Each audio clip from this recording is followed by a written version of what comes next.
Oui, monseigneur. Oui, ça va.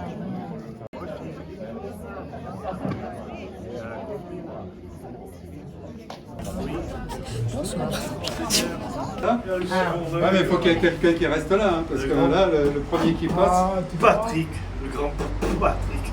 ah bah s'il filme, alors je préfère mieux, comme ça elle devrait être moi. Chanter, comment tu vas? T'es en forme? Sur lui, oui. Eh ben écoute, l'important c'est que tu sois bonne. 19. Il est connu surtout sur le marché de l'orgue, puisqu'il vend des nappes et des rideaux. Pour la petite histoire, quand même, ce monsieur que vous voyez là, il fait 4 fois du marché par semaine, se lève à 3 heures du matin, installe son stand, il est toujours le premier à installer son stand, et il a 92 ans.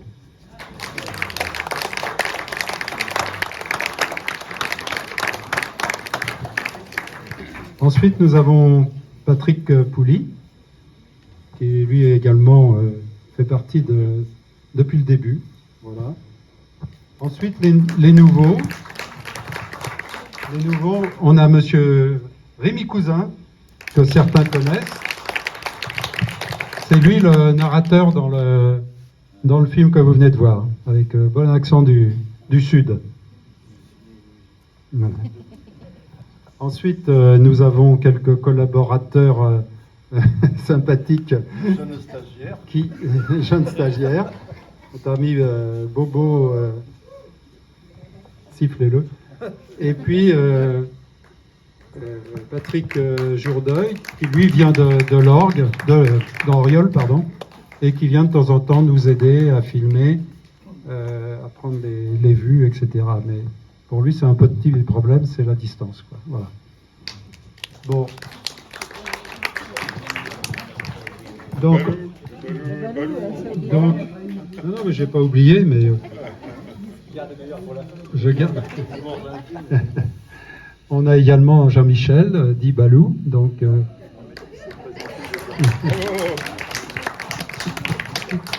Voilà, qui est lui aussi souvent derrière la caméra et qui nous fait pas mal ce qu'on appelle le making of, c'est-à-dire l'arrière-scène, le bêtisier, etc.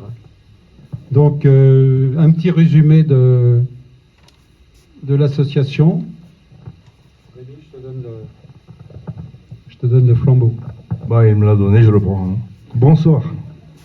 En 2 mots, je vais reprendre la suite de la présentation de notre président. L'Organimation Vidéo, c'est une association lorguaise créée en 2001, ayant pour vocation originelle et toujours actuelle la constitution d'une banque de données vidéo concernant les animations qui ont lieu à l'orgue et éventuellement celles des villages environnants.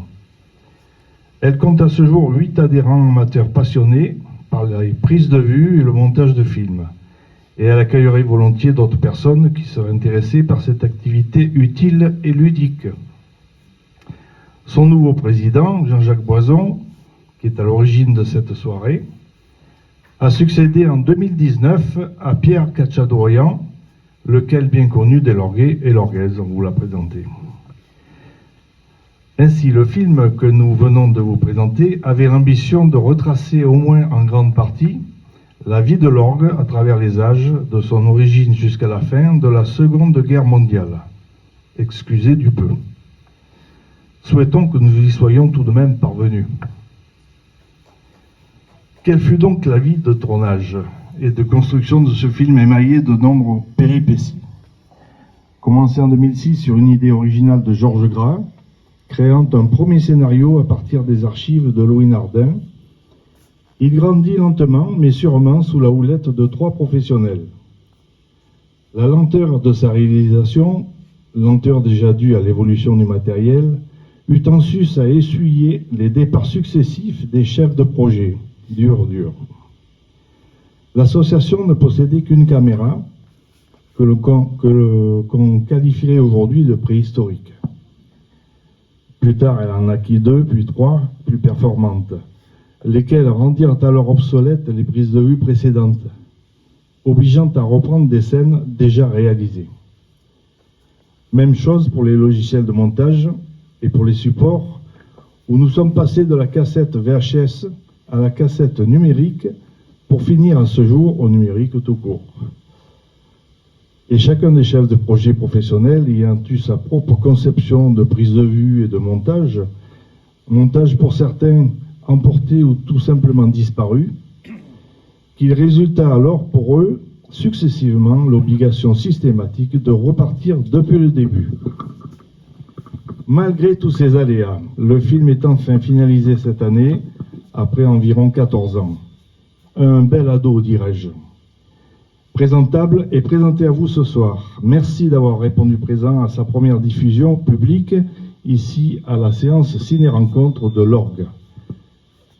Vous pouvez à présent nous poser vos questions éventuelles. Merci.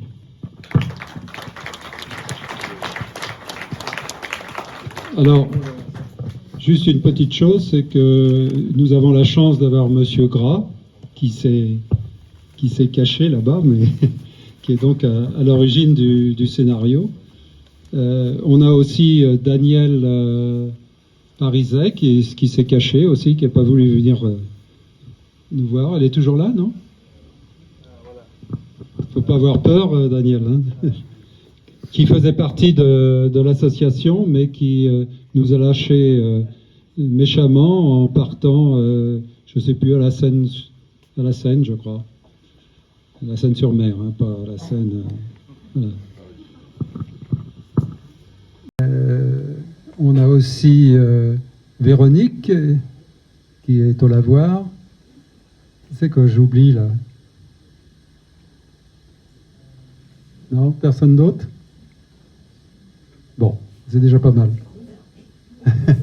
Richard, s'il te plaît, tu vas pouvoir nous parler de ce film et appeler peut-être les gens qui ont participé. Bonsoir à tous. Pour vous expliquer un peu ce film, il me faut Alice à côté de moi et Geneviève Casabri à côté de moi.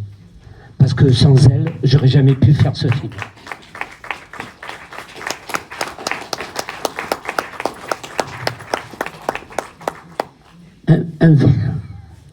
Un film ne peut pas se réaliser sans ces deux personnes, c'est pas possible.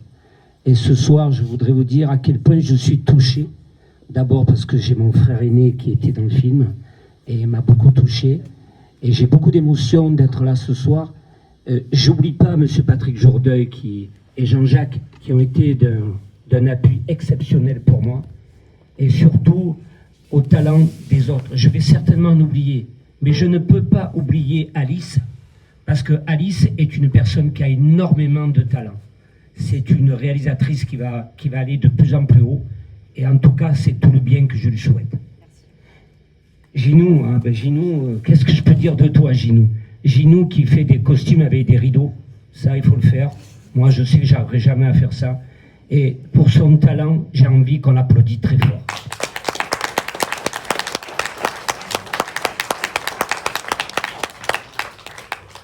Il y avait beaucoup de monde dans l'ombre que j'oublie. Annie Rhin qui a fait un travail administratif particulier. Et encore une fois, ce soir, je tiens à le remercier très fort. Merci Annie. En tout cas, merci de nous recevoir ce soir à tout le monde. Et puis, je vais laisser la parole à Ginou, qui adore parler et qui va vous raconter le travail qu'elle a eu à faire pour faire tous ces costumes. Moi, en tout cas, j'ai envie de vous dire un grand merci à vous, et c'est moi qui va vous applaudir.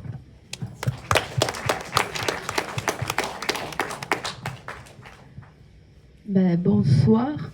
Déjà, je tiens à préciser que c'est vraiment la première fois où je vois le Carillon du Temps en entier. C'est mon bébé. Et je ne pouvais pas jusqu'à ce soir le voir en entier parce que c'est de l'émotion, vous voyez. J'ai mon petit mouchoir là, il est là. Donc je tiens à remercier Gigi pour avoir fait cette première projection. Donc merci à tout le monde d'être là aussi. Alors, Le Carillon du Temps, c'est une histoire qui a commencé en 2011, quand il a été édité pour la première fois en nouvelle. Et depuis 2011, j'attends, j'ai patienté pour que ça en arrive à ce que vous avez vu à l'écran. C'est un investissement, c'est même pas un investissement, je l'ai fait. J'ai fait les costumes alors que c'était pas prévu parce que je voulais pas les faire. Ça a été des bâtons dans les roues, ça a été des colères, des prises de bec avec certaines personnes. Mais à la fin, ben, ça donne ça. Donc moi, je sais pas si ça vous a plu. Je suis là aussi pour voir un petit peu vos réactions parce que ben là, il n'y a pas grand monde qui me connaît. Je suis écrivain. J'écris sur à peu près n'importe quelle époque, mais j'ai une prédilection pour celle-là. C'est vrai, les costumes, ça a été fait avec des rideaux, parce que c'était à 0 budget.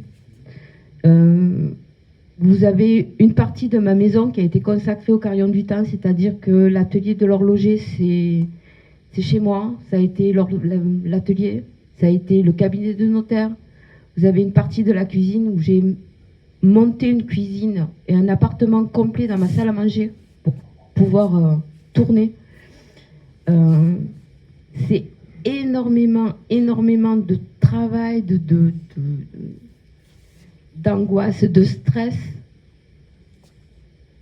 Mais en tout cas, moi, grâce à Richard, ben, je suis contente de voir ce que j'ai vu ce soir parce que c'est vrai que j'ai vu pour la première fois.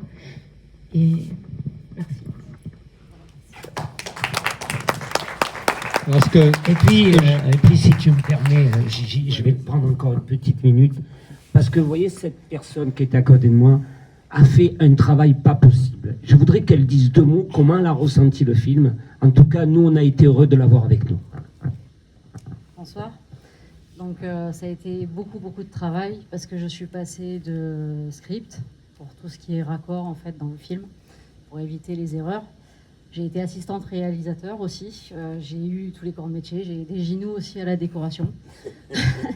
J'étais à la régie, je crois que j'étais multitâche. Et moi, c'est un métier passion. Donc, depuis toute petite, hein, je suis dans le théâtre. Voilà. Et après, j'ai été 3e assistant réalisateur sur Plus belle la vie. Et c'est vrai que c'est un métier passion et je continue à réaliser des courts-métrages et tout. J'ai été super heureuse, en fait, d'avoir travaillé aussi avec vous. Et ça a été une partie de plaisir, moins de temps en temps quand on a eu cette période de Covid qui nous est tombée dessus, malheureusement. Ça a été très compliqué pour nous, mais voilà, je suis contente quand même voilà, du résultat et tout. Et c'était un bon moment passé avec vous, quoi. Et puis on a oublié une personne qui est... Vous voyez, regardez, vous voyez ce monsieur là qui est là-bas, avec les mains dans les poches, là, vous voyez. Il est là-bas, il s'appelle Balou. Et Balou, avec sa caméra, il nous a fait un making sensationnel. Merci à tous et je vous souhaite une agréable soirée. Alors moi, je voulais quand même rajouter 2 choses. D'abord, Ginou ne nous a pas tout dit. Parce que ce que vous avez vu ce soir, c'est un premier épisode. Et j'ai appris, il y a des petites oreilles qui m'ont parlé, comme quoi il y avait 4 autres épisodes écrits. Pas tournés, bien sûr, mais qui sont écrits. Voilà. Et puis mon deuxième point, c'était aussi pour signaler quand même que chez nous avons accueilli jusqu'à 30 personnes. Et je voulais remercier ma femme, Annick, pour avoir reçu tout ce monde. Je ne parle pas d'un autre film où il y avait autant de personnes, et il y en a même qui ont couché à la maison, mais ça fait partie du jeu. Voilà. Bon, encore merci et à l'équipe. On a oublié Rémi caché derrière le bureau avec sa perche. Ah, Rémi, oui. Et oui, Rémi était là. Merci Rémi, merci à toi. En tout cas, merci à tous.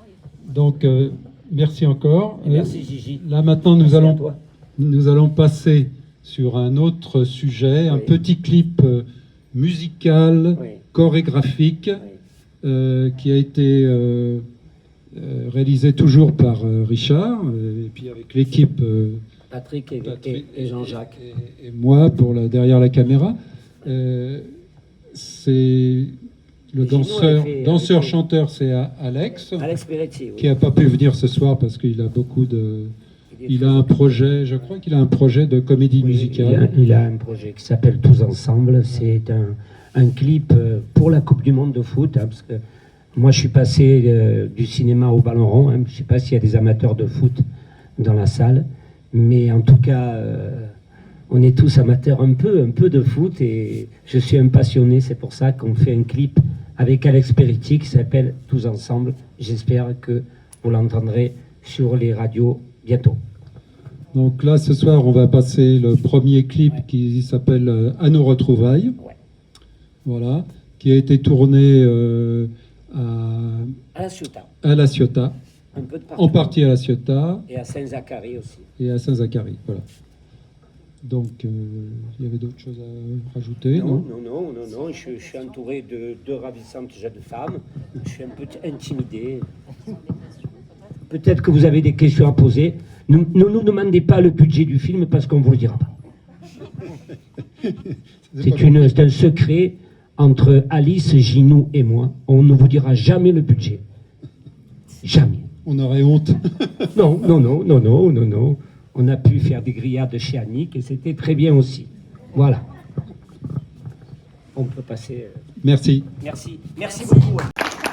Donc, Delphine est vraiment une très belle personne, physiquement, mais aussi moralement. Et on a eu vraiment plaisir à faire ce film avec elle. Il y a aussi une personne très importante, c'est notre ami Patrick, qui pourrait se lever un petit peu. Il est bien que derrière une caméra. Voilà.